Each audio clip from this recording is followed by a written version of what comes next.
नमस्कार मित्रों, आपकी अपनी कोचिंग सुमन हिंदी क्लास में आपका हार्दिक अभिनंदन है। मेरी कोचिंग काका देव कानपुर छपेड़ा पुलिया आशीष गार्डन गेस्ट हाउस के बगल में है और यहाँ सभी प्रतियोगी परीक्षाओं के लिए हिंदी की बहुत अच्छी क्लास आपको मिलेगी। कोई भी प्रतियोगी परीक्षा हो या ऐसे भी हाई स्कूल इंटर के लिए भी यहाँ हिंदी पढ़ाई जाती है और हिंदी के साथ साथ संस्कृत के क्लास भी आप ले सकते हैं।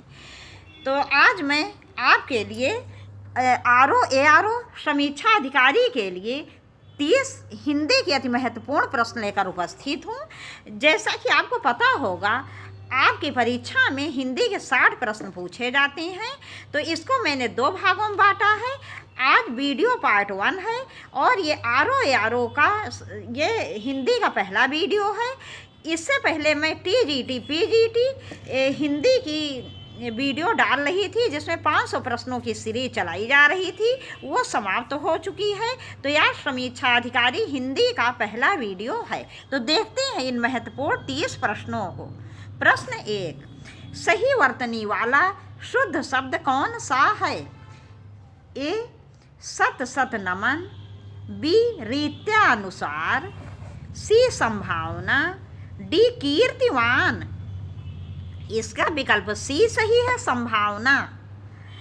मित्रों, इसमें तीनों ही विकल्प अशुद्ध हैं, सिर्फ एक ही विकल्प जो है आपका सही है, विकल्प सी। अब हम ये देखते हैं ये सही क्यों है और सभी विकल्प अशुद्ध क्यों हैं। तो विकल्प ए अशुद्ध है। उसका कारण ये है कि शत शत नमन, शत शत पे हलंत नहीं लगेगा, तो इसमें अशुद्ध क्या है? जो नीचे हलंत लगा दिया गया है। अब विकल्प बी में क्यों अशुद्धता है? इसमें लिखा है रीत्यानुसार। इसमें यहाँ पे आ की मात्रा है जबकि या की मात्रा नहीं, यहाँ पे आ की मात्रा है जबकि आ की मात्रा नहीं होगी। शुद्ध शब्द होगा रीत्यानुसार। रीत्यानुसार जब हम इसे तोड़ेंगे तो हो जाएगा रीत प्लस अनुसार, रीत्यानुसार। तो इस पर जो यहाँ पे आ की मात्रा लगी है यही अशुद्ध है। और विकल्प डी में क्या अशुद्धता है? विकल्प डी में शब्द है कीर्तिवान। कीर्तिवान कोई शब्द नहीं होता है, शुद्ध शब्द होता है कीर्तिमान। क्या होता है? कीर्तिमान। इसलिए विकल्प सी आपका सही है। अगला प्रश्न, प्रश्न 2, कौन से शब्द की वर्तनी मानक है? ए संबंध, ए संबंध, ए संबंध वाह है, बी संबंध, सी संबंध, डी संबंध। इसका विकल्प डी सही है, संबंध। तो विकल्प डी सही है, अन्य तीनों ही विकल्प मानक नहीं है। अब इनमें अशुद्ध क्या है? विकल्प ए देख लेते, संबंध। इसमें वा होना चाहिए जबकि वाह है। पहली अशुद्धता ये है। दूसरी अशुद्धता ये है मित्रों कि इसमें आधा माँ है, जबकि पंचम वर्ण जो है वो मानकता की दृष्टि से अनुस्वार होना चाहिए पंचम वर्ण की जगह, और आधा ना है, इसकी जगह भी अनुस्वार होना चाहिए और वा के स्थान पर बा होना चाहिए था। विकल्प बी देखते हैं, यहाँ आधा ना है जबकि इसकी जगह अनुस्वार होना चाहिए था। विकल्प सी, यहाँ पर भी अनुस्वार की जगह आधा माँ है। हाँ, इसमें यही गलती है, अनुस्वार की जगह आधा माँ है, जबकि विकल्प डी जो है वो पूरी तरह से मानक है। संबंध ये बिल्कुल शुद्ध है मित्रों, क्योंकि पंचम वर्ण को आधुनिक मानक हिंदी में इसकी जगह अनुस्वार को शामिल किया गया है, और सा के बाद जो आधा माँ है वो भी बिंदी के रूप में है, और बा के बाद जो आधा ना है वो भी बिंदी के रूप में यहाँ रखा गया है। इसलिए पूरी तरह शुद्ध वर्तनी है विकल्प डी। अगला प्रश्न, प्रश्न 3, कौन सा शब्द अशुद्ध है? इसमें अशुद्ध पूछा गया, अशुद्ध कौन सा है? ए सौख्य, बी आकाश, सी निरपराध, डी माधुर्यता। इसका विकल्प डी जो है ये अशुद्ध है, बाकी तीनों ही शुद्ध हैं, तो यही आपका उत्तर होगा। माधुर्यता कोई भी शब्द नहीं होता है, शुद्ध शब्द होता है माधुर। क्या होता है मित्रों? माधुर और मधुरता। शुद्ध शब्द होगा माधुर, माधुर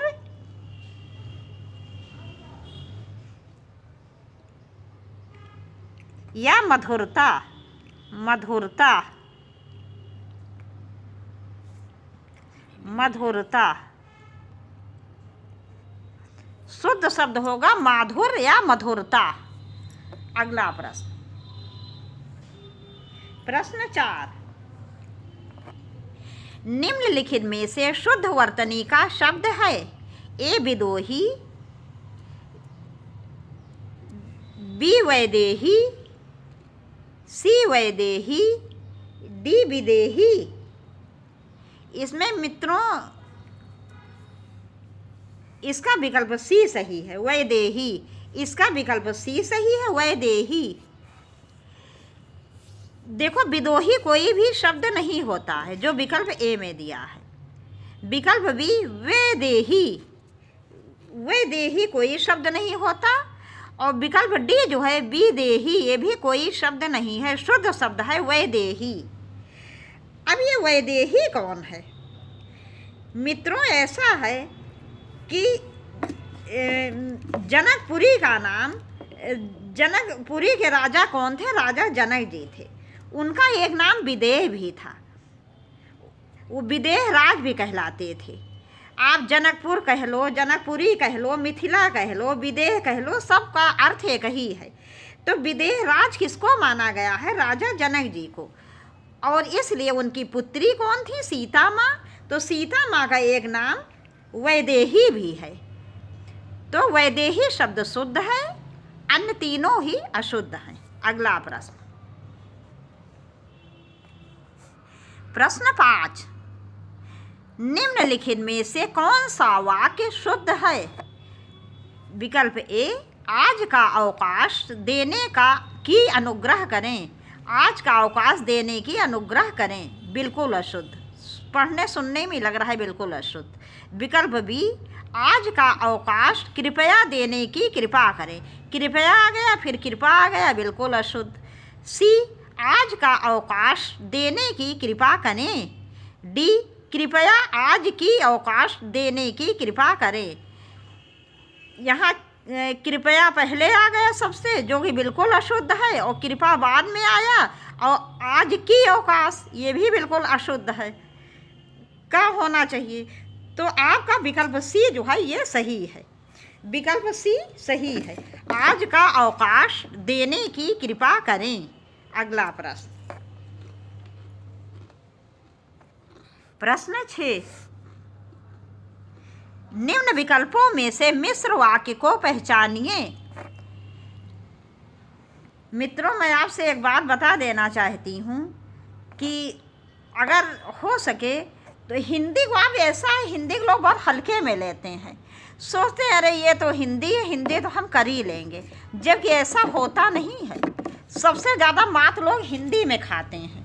जैसे आप ही की परीक्षा है, चाहे आप जितनी जीएस में आप चाहे जितना परिश्रम कर लो, लेकिन जब तक आपकी हिंदी में जो 60 प्रश्न आते हैं ये अधिक से अधिक सही नहीं होंगे, आप कभी भी ये परीक्षा आप उत्तीर्ण नहीं कर सकते हैं।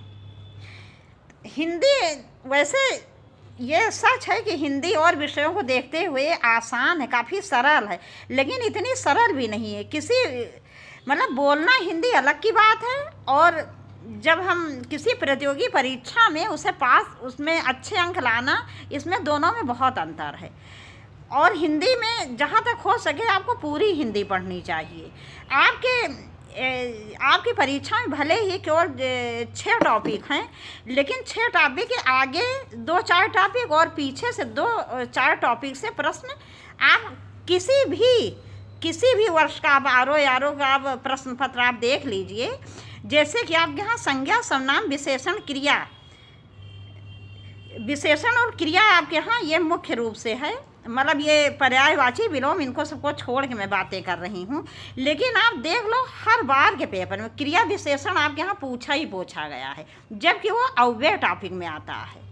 इसीलिए आपके यहाँ जो वाक्य शुद्ध वाक्य है वो है रचना के आधार सरल वाक्य, मिश्र वाक्य, संयुक्त वाक्य नहीं दिया गया है।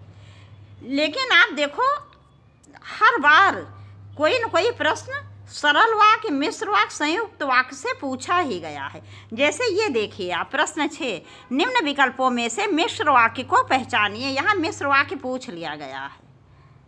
तो मेरे कहने का अर्थ ये है कि वो 6 टॉपिक पढ़ने से आपका काम नहीं चलने वाला है। अगर हो सके तो आप पूरी हिंदी पढ़िए। तो देखते हैं इसमें मिश्र वाक्य कौन सा है। विकल्प ए, बच्चे पार्क में खेल रहे हैं। ये क्या है? ये तो सरल वाक्य है। बी, तुम कौन सी कक्षा में पढ़ते हो?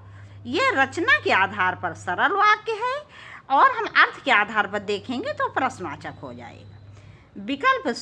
विकल्प सी जो है, उसने जो परीक्षा दी वह 10वीं की थी। डी, सूर्योदय हुआ और अंधेरा चला गया। ये डी नंबर, ये तो संयुक्त वाक्य है मित्रों। सूर्योदय हुआ और अंधेरा चला गया, तो आपका विकल्प सी सही है। उसने जो परीक्षा दी वह 10वीं की थी, यही आपका मिश्र वाक्य है। मिश्र वाक्य की पहचान क्या होती है? जहाँ जो, जिसे, जैसा, जैसा, जिसका, जिसका, उसका, जैसी, इस प्रकार के शब्द आ जाएं तो समझ लीजिए आप 99% वो मिश्र वाक्य होगा और कोई वाक्य नहीं होगा। दूसरे और मिश्र वाक्य की पहचान क्या है? तो मिश्र वाक्य जो सबसे बड़ी पहचान है वो ये है कि जब हम दोनों उपवाक्यों को जोड़ देते हैं तभी उसका पूरा अर्थ निकलता है, अन्यथा पूरा अर्थ नहीं निकलता। जैसे कि आप इसी में देखो, उसने जो परीक्षा दी, कौन सी परीक्षा दी हो, क्या अर्थ निकल रहा है? कोई भी अर्थ नहीं निकल रहा है। आगे हम पढ़ते हैं, वो 10वीं की थी। तो जब हम दोनों उपवाक्यों को जोड़ रहे हैं तभी पूरा अर्थ निकल रहा है, इसलिए यहाँ पर मिश्र वाक्य है। तो ये मिश्र वाक्य की सबसे बड़ी पहचान है। मित्रों, मेरी कोचिंग काकादेव कानपुर आशीष गार्डन गेस्ट हाउस के बगल में है। यहाँ ऑफलाइन क्लासेस तो चली रही हैं। जितनी भी कोई भी प्रतियोगी परीक्षा हो, उसके अतिरिक्त हाई स्कूल इंटर की में भी हमारे यहाँ की भी हिंदी हमारे यहाँ पढ़ाई जाती है। इसके अतिरिक्त कोई भी प्रतियोगी परीक्षा हो, चाहे वो टीजीटी, पीजीटी हिंदी हो या यूजीसी नेट हो, सभी प्रकार की प्रतियोगी परीक्षाओं की तैयारी हमारे यहाँ होती है। और जैसा कि अभी पुलिस का एग्ज़ाम हुआ है, इसमें केवल 3 प्रश्न, सारे शिफ्ट मिला के 3 प्रश्न ही ऐसे थे जो बाहर से आए हैं। बाकी सारे प्रश्न जिन बच्चों ने मेरे यहाँ पढ़ाई की है और जिसने प्रैक्टिस बैच ज्वाइन किया, 3 प्रश्नों के अलावा कोई भी प्रश्न बाहर से नहीं पूछा गया है। अब आप ये मत समझिएगा कि मुझे जो है प्रश्न पत्र मुझे पहले से पता चल गया, ऐसा कुछ नहीं है। जो भी कोई भी अच्छे शिक्षक जो होते हैं, जो मेहनत से कार्य करते हैं, पढ़ाते हैं, अगर पूरा कोर्स अगर कोई पढ़ाता है और प्रैक्टिस बैच भी कराता है अच्छे से, यदि आप वहाँ पूरी हिंदी पढ़ते हैं, ज़्यादा प्रश्न करते हैं आप और प्रैक्टिस बैच ज्वाइन करते हैं, प्रश्न आएंगे कहाँ से? कहीं बाहर से आने की कोई संभावना ही नहीं रहती है। तो मित्रों, यहाँ पर आपको पूरा पता चल गया होगा ये मिश्र वाक्य कैसे है। तो फिर मैं एक बार रिपीट कर देती हूँ। जहाँ जो, जिसे, जैसा, जिसका, जैसी, इस प्रकार के शब्द आ जाएं और दोनों उपवाक्यों को जोड़ने पर अर्थ निकले, ऐसे अर्थ ना निकले पूरा, तो वहाँ आप समझ लो निश्चित रूप से मिश्र वाक्य है। अगला प्रश्न, प्रश्न 7, इनमें से कौन सा शब्द साप का पर्यायवाची है? ए, अहि, बी, आभोग, सी, गोकर्ण, डी, उपरोक्त सभी। इसका विकल्प डी सही है, उपरोक्त सभी। तो मित्रों, ये अहि, आभोग, गोकर्ण ये सभी साप के पर्यायवाची हैं। साप के अन्य पर्यायवाची देख लीजिए, उरग, पन्नंग, नाग, फणी, ब्याल, विषधर, भुजंग, सर्प, ये सभी साप के पर्यायवाची हैं। अगला प्रश्न,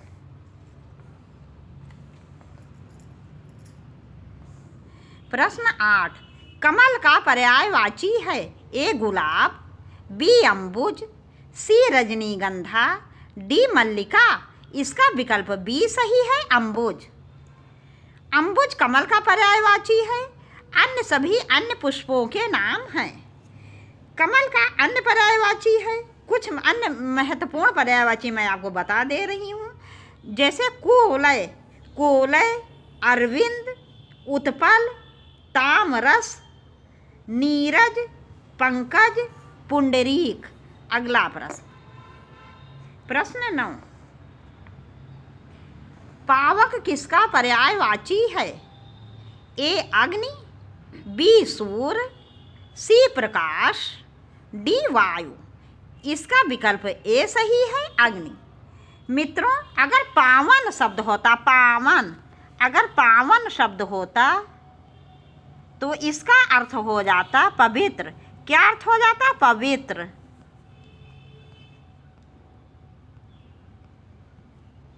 लेकिन शब्द है पावक, तो इसका अर्थ होगा अग्नि।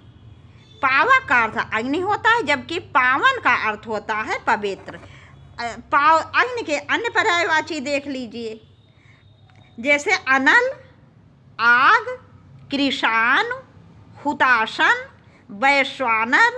ये सब आग के अन्य महत्वपूर्ण पर्यायवाची हैं। अगला प्रश्न, प्रश्न 10, हवा के लिए पर्यायवाची शब्द है? ए अनिल, बी अनल, सी अनंग, डी अनूप।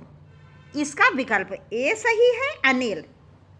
तो मित्रों, अनिल हवा का पर्यायवाची है, और अगर अनल आ जाए, ये जो विकल्प बी है अनल, ये आग का पर्यायवाची होता है।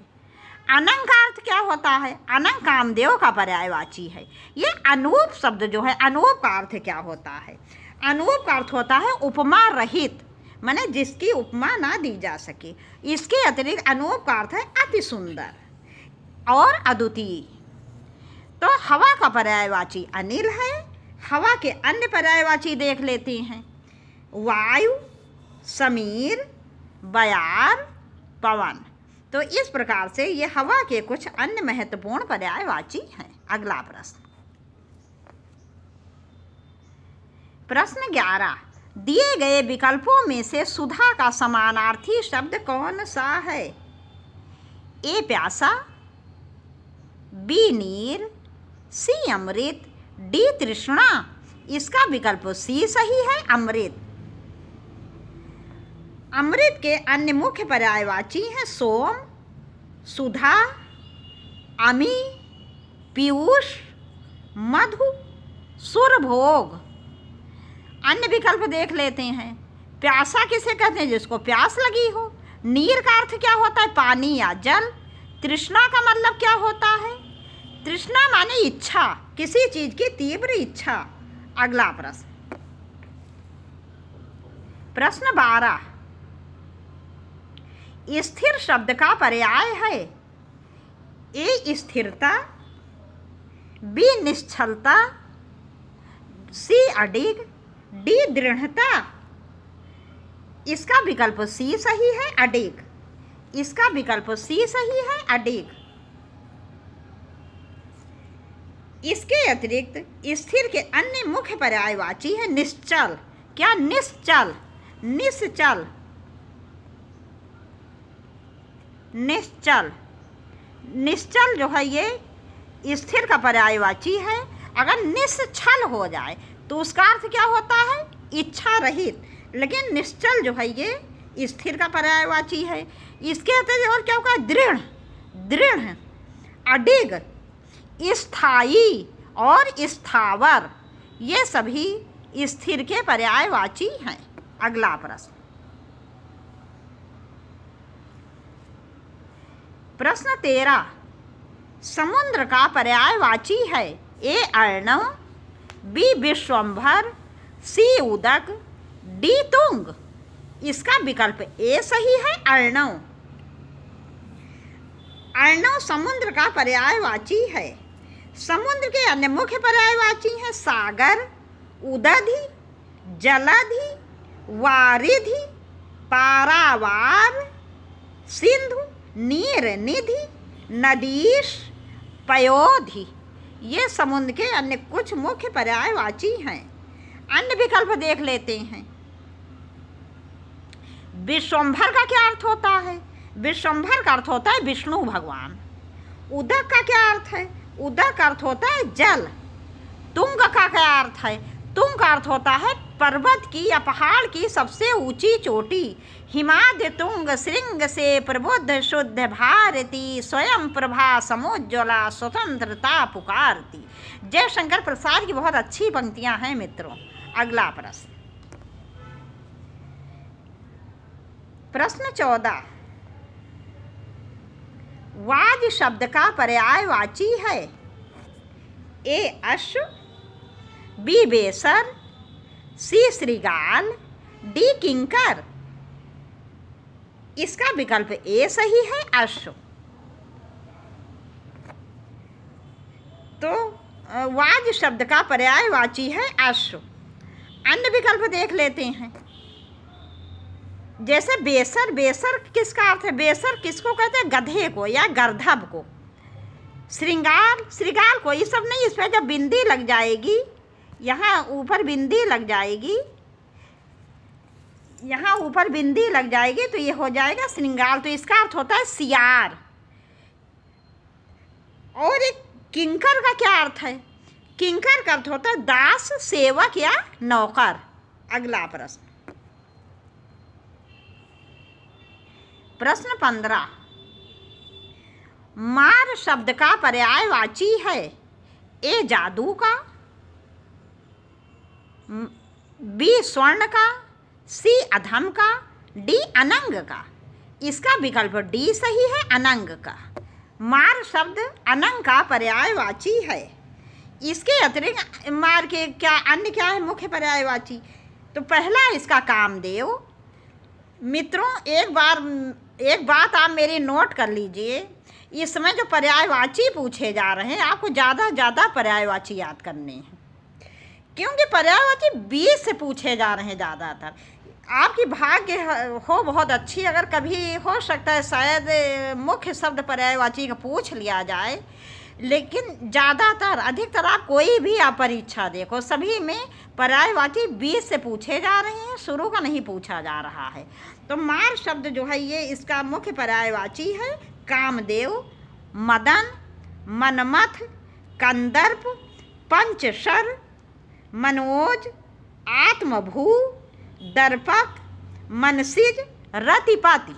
रतिपति इनको इसलिए कहा गया है क्योंकि इनकी पत्नी का नाम रति था। और ये तो आप लोग जानते हो कि कामदेव तीनों लोकों में सबसे सुंदर पुरुष माने गए हैं, और इनकी पत्नी रति जो है वो तीनों लोकों में सबसे सुंदर नारी मानी गई हैं। अगला प्रश्न, प्रश्न 16। इनमें मदिरा का पर्यायवाची कौन सा नहीं है? नहीं है पूछा गया है मित्रों। ए सुरा, बी मधु, सी अमी, डी मद। इसका विकल्प सी सही है, अमी। इसका विकल्प सी सही है, अमी। अमी मदिरा का पर्यायवाची नहीं है, ये अमृत का पर्यायवाची है। किसका पर्यायवाची? अमी, अमृत का। मदिरा के अन्य मुख्य पर्यायवाची हैं शहद, पुष्प रस, आसव,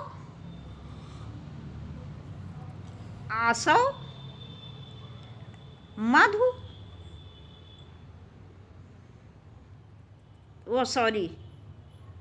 ये मित्रों जो है ये मैं फिर से बता दे रही हूँ, मदिरा का पर्यायवाची कौन सा नहीं है इसमें पूछा गया है। इसका विकल्प सी जो है ये अमी, ये अमृत का पर्यायवाची, मदिरा का पर्यायवाची नहीं है। और ये तीनों ही मदिरा के पर्यायवाची हैं। मदिरा के कुछ अन्य पर्यायवाची हैं, क्या है? शराब, शराब, दारू। दारू होता है मित्रों, ये दारू होता है, इसमें बड़े की मात्रा रहेगी। ये दारू एक शब्द होता है दारू, इसमें छोटे की मात्रा होती है। ये पहाड़ी उपयोगी लकड़ी है जो कि औषधि के काम में भी आती है। तो दारू, दार माने लकड़ी, और दारू माने एक विशेष प्रकार की लकड़ी होता है। दारू माने पहाड़ी लकड़ी, और दारू माने क्या होता है? शराब। शराब, तो मदिरा का अन्य मुख्य पर्यायवाची है शराब, दारू, मद्य, हाला, आसव और वारुणी, ये मदिरा के पर्यायवाची हैं। अगला प्रश्न, प्रश्न 17, निम्नलिखित में से कौन सा शब्द विशेष है? ए पौष्टिक, बी पाठकी, सी भावुक, डी विषाद। इसका विकल्प डी सही है, विषाद। तो मित्रों अन्य सभी विशेषण हैं और विशेष क्या है? विकल्प डी विषाद। ये तो आप लोग जानते ही होंगे, जिस संज्ञा या सर्वनाम की विशेषता बताई जाती है तो जिसकी विशेषता बताई जाएगी, जिस संज्ञा या सर्वनाम वो विशेष होता है और जो विशेषता होती है वो विशेषण होता है। पौष्टिक, जैसे आज मैंने पौष्टिक भोजन किया, तो भोजन की विशेषता क्या थी कि वो पौष्टिक था, इसलिए पौष्टिक क्या है? विशेषण है। फला पुस्तक पाठकी है, मैंने पढ़ने योग्य है, इसलिए पाठकी क्या हो गया? विशेषण हो गया।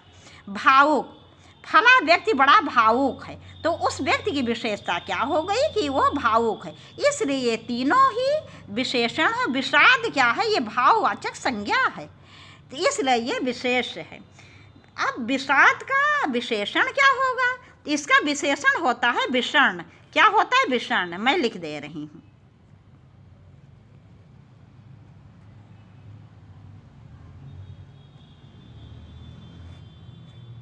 इसका विशेषण होता है विषण। अगला प्रश्न, प्रश्न 18, विशेष शब्द है ए रामलला, बी बुद्धिमती स्त्री, सी रमापति, डी सीताराम। इसका विकल्प डी सही है, सीताराम। सीता भी एक संज्ञा है, राम भी एक संज्ञा, इसलिए सीताराम विशेष हुआ, उन सभी विशेषण हैं। अगला प्रश्न, प्रश्न 19, वह श्रेष्ठ उपासक है में विशेष है ए वह, बी श्रेष्ठ, सी उपासक, डी है। इसका विकल्प सी सही है, उपासक। उपासक विशेष हुआ क्योंकि उपासक की विशेषता बताई जा रही है। यदि आपसे विशेषण पूछा जा रहा है क्या होता है? श्रेष्ठ। तो उपासक विशेष है और उपासक की विशेषता ये है कि वो श्रेष्ठ है, इसलिए उपासक विशेष हुआ और श्रेष्ठ क्या हो गया? विशेषण। अगला प्रश्न,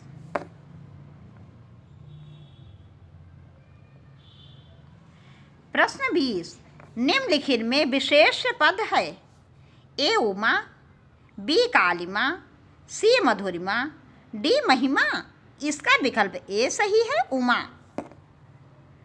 उमा शब्द विशेष है।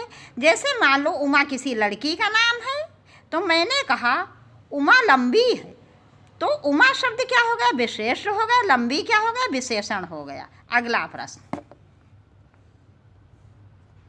प्रश्न 21, कौन सा शब्द भाषण के लिए उपयुक्त विशेषण है?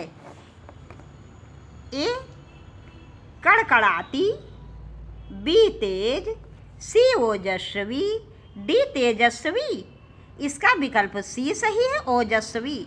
जैसे मैंने कहा फला नेता ने आज ओजस्वी भाषण दिया, तो ओजस्वी क्या है? विशेषण है। इसका भाषण के लिए सबसे उचित विशेषण होगा ओजस्वी। अगला प्रश्न, प्रश्न 22, इनमें से गुणवाचक विशेषण कौन सा है? ए गरीब, बी सूखा, सी पीला सा, डी उपरोक्त सभी। इसका विकल्प डी सही है, उपरोक्त सभी। तो मित्रों गरीब शब्द जो है ये गुणवाचक विशेषण है, ये सूखा शब्द जो है ये भी गुणवाचक विशेषण है। और गुण अगर एग्जामिनर और अंदर आपसे जाके पूछ ले सूखा किस प्रकार का गुणवाचक विशेषण है, तो दशावाचक गुणवाचक विशेषण है ये। पीला सा ये रंग गुणवाचक विशेषण है। अगला प्रश्न, प्रश्न 23, सच्चे लोग कभी हारते नहीं हैं। इस वाक्य में सच्चे किस प्रकार का विशेषण है? ए गुणवाचक विशेषण, बी सार्वनामिक विशेषण, सी संख्यावाचक विशेषण, डी परिमाणवाचक विशेषण। इसका विकल्प ए सही, गुणवाचक विशेषण। गुणवाचक विशेषण सच्चे लोग कैसे लोग? सच्चे लोग तो किसी व्यक्ति की या जो सच्चे लोग होते हैं तो लोगों की विशेषता क्या है? कैसे लोग? सच्चे लोग। तो इसलिए ये गुणवाचक विशेषण है। मित्रों, गुणवाचक विशेषण के अंतर्गत किसी व्यक्ति, वस्तु, प्राणी या कोई भी प्राणी हो उसकी अच्छाई और बुराई दोनों आ जाती है, गुण भी आ जाता है और दोष भी आ जाता है। अगला प्रश्न, प्रश्न 24, विशेषण किसकी विशेषता बतलाता है? ए वाक्य की, बी संज्ञा और सर्वनाम दोनों की, सी संज्ञा की, डी सर्वनाम की। इसका विकल्प बी सही है, संज्ञा और सर्वनाम दोनों की। किसी भी संज्ञा या सर्वनाम की विशेषता जो शब्द बताते हैं, मतलब जो विशेषता होती है, जो क्वालिटी होती है, वही विशेषण होता है। जैसे कि मान लो किसी बच्चे का नाम राम है, राम लंबा है, तो राम क्या हो गया? संज्ञा हो गई, और लंबा क्या हो गया? उसकी विशेषता। या वह अच्छा है, वह शब्द क्या है? सर्वनाम है। अच्छा क्या हो गया? विशेषण हो गया, तो वह अच्छा है, वह विशेष्य हो गया, सर्वनाम हो गया, वो अच्छा विशेषण हो गया। तो इस प्रकार से आपको स्पष्ट हो गया होगा विशेषण किसकी विशेषता बदलाता है? किसी भी संज्ञा या सर्वनाम की। तो विकल्प बी सही है। अगला प्रश्न, प्रश्न 25, मुझे छोटी बच्ची के लिए कुछ नए कपड़े खरीदने हैं। वाक्य में कितने विशेषण शब्द हैं? ए 3, बी 2, सी 5, डी 4। इसका विकल्प ए सही है, 3। यहाँ 3 विशेषण हैं मित्रों। अब कैसे 3 विशेषण हैं ये भी आप समझ लो।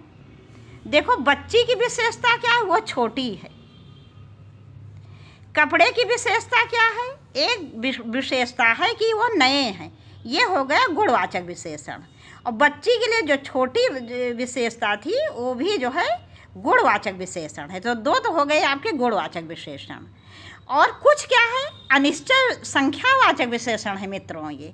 तो इस प्रकार से 2 गुणवाचक विशेषण और एक अनिश्चय संख्यावाचक विशेषण। तो छोटी, कुछ और नए, 3 विशेषण हैं इस वाक्य में। अगला प्रश्न, प्रश्न 26, कौन सा शब्द विशेषण का उदाहरण नहीं है? नहीं है पूछा गया है मित्रों। ए अधिकारी, बी आग्नेय, सी अंतर, डी आंतरिक। इसका विकल्प सी सही है, अंतर। अंतर कोई भी विशेषण शब्द नहीं है, ये विशेष है। इसका विशेषण होता है आंतरिक। जबकि अधिकारी और आग्नेय ये दोनों ही विशेषण हैं, और अंतर को तो मैंने बता ही दिया, इसका विशेषण होगा आंतरिक। जैसे फला व्यक्ति अधिकारी है और आग्नेय क्या है? ये अग्नि विशेष है, और अग्नि विशेष का विशेषण होता है आग्नेय। जैसे कि जिस जगह सदैव अग्नि प्रज्वलित होती है उसको आग्नेय कहते हैं, उस स्थान को। जैसे ज्वाला माँ का नाम आपने सुना होगा। ज्वाला देवी माँ जो है, जो उनका मंदिर है, वहाँ अग्नि सदैव प्रज्वलित रहती है। तो उसकी विशेषता क्या है उस स्थान की? कि वो आग्नेय है। अगला प्रश्न, प्रश्न 27, निम्न में विदेशी शब्द कौन सा है? निम्न में विदेशी शब्द कौन सा है? ए उष्ण, बी अमीर, सी प्रिय, डी भक्त। इसका विकल्प बी सही है, अमीर। ये मित्रों, अमीर शब्द जो है ये विदेशी शब्द है। विदेशी शब्द वह होते हैं जो हमारी हिंदी भाषा में दूसरी भाषाओं से आए हुए हैं और आज हिंदी का अभिन्न अंग बन गए हैं। जैसे कि हमारी भारतीय संस्कृति है, यहाँ भिन्न भिन्न प्रकार के धर्म और जात के लोग हैं, और सबको ये स्वतंत्रता है अपने अपने धर्म का पालन करने की। तो जिस तरह हमारी भारतीय संस्कृति है, इसमें अनेकता में एकता के दर्शन होते हैं, उसी तरह हमारी हिंदी भी है। हिंदी में ने भी अनेक विदेशी भाषाओं को आत्मसात कर लिया है।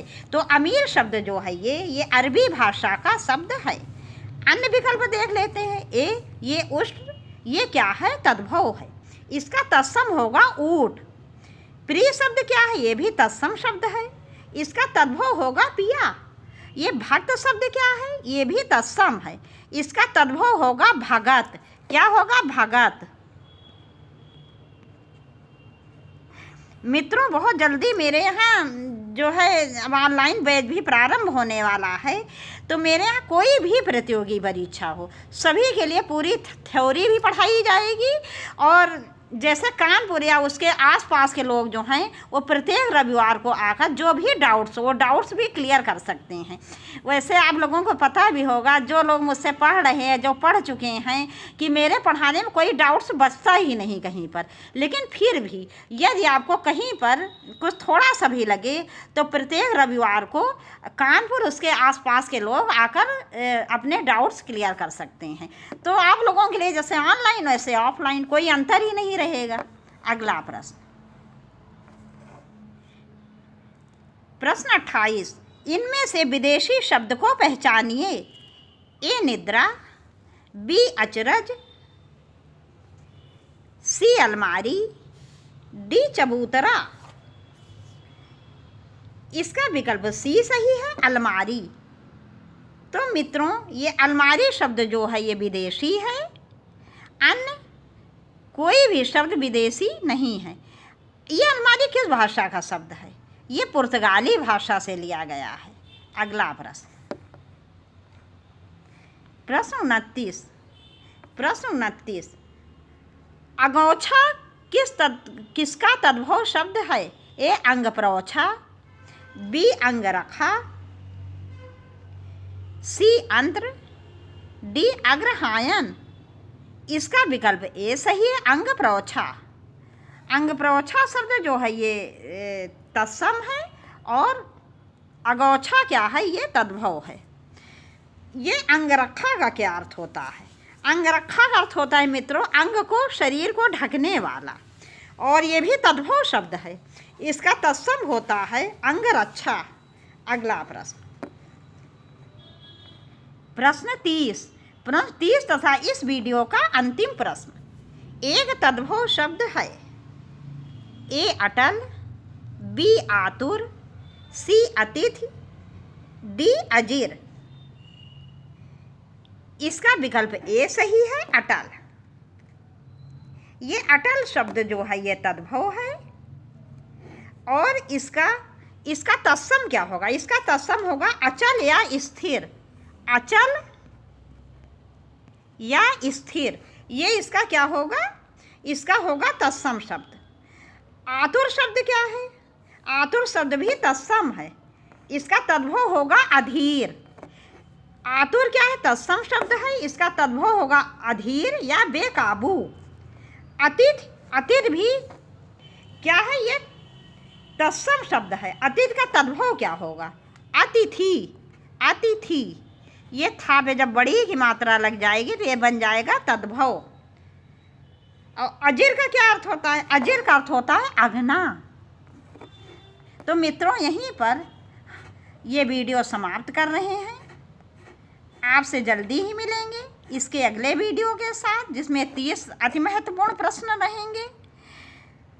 मुझे पूरा विश्वास है आपको सभी प्रश्न बहुत अच्छी तरह समझ में आएंगे और बहुत पसंद आएंगे।